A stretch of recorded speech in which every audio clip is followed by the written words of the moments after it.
Chief Meteorologist Gary Frank here. We are live at MCAS Yuma, and this is day one of the Airshow. Now, of course, we had to get somebody that flies Harriers. This is Major Casey Elam. How are you doing, sir? Doing well. Good to see you out here. Now, of course, the winds are blowing not so much today, but we know they're going to blow a little bit tomorrow. What's that going to affect? What do you guys look at in terms of how that affects you guys' performance and throughout the day?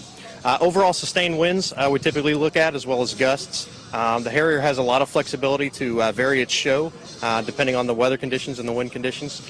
So I think as long as the winds aren't over about 25 knots sustained or 30 knots gusting, he's got a lot of flexibility to make decisions and still provide a good show.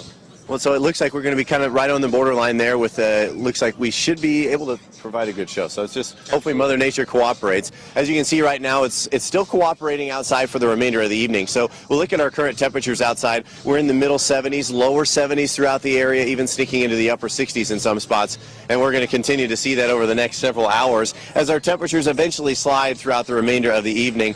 And this is what we're looking at. If you're coming out here, we'd love for you to come out here. As I mentioned, you do need to print the voucher off of YumaAirshow.com, and that's going to get you out here. The winds are going to pick up, however, tomorrow in the morning, and he was talking about knots in regards to, and so that's just a little bit more. That's just, we're staying just below, as far as miles per hour, as to what those Harriers are capable of flying in. So it looks like we're going to be in good shape.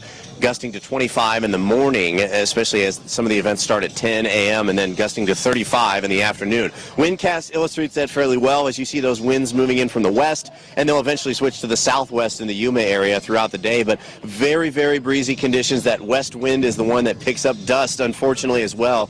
So we'll keep a close eye on that. If you're allergic to stuff and you're going to be out and about, keep that in mind. Now, the winds will eventually die down, but what comes first, Saturday will not provide any rain for you, but we'll see clearer skies in the morning versus the afternoon. So here's what's on tap for Imperial Valley. Gusting to 35, very windy conditions at noon. 45-mile-an-hour gusts, dipping down to 40 by 4 p.m. Now here's the rain. It's overnight Saturday into early Sunday, rather. Here's the line of rain showers and even a few thunderstorms that develops along that cold front in the morning, and that just kind of stalls. It lingers out and then eventually moves into the area, sticking around Blythe, Quartzsite, Imperial, El Centro. So plans in the morning in Yuma on Sunday look okay, but then it's the rain in the afternoon that moves in. As far as totals are concerned, all over the place, it seems like. But right now, I think the best bet is that you're going to see heavier rain north and east of us, as we're going to see ranging anywhere from 1/4 of an inch to even an inch locally in some spots.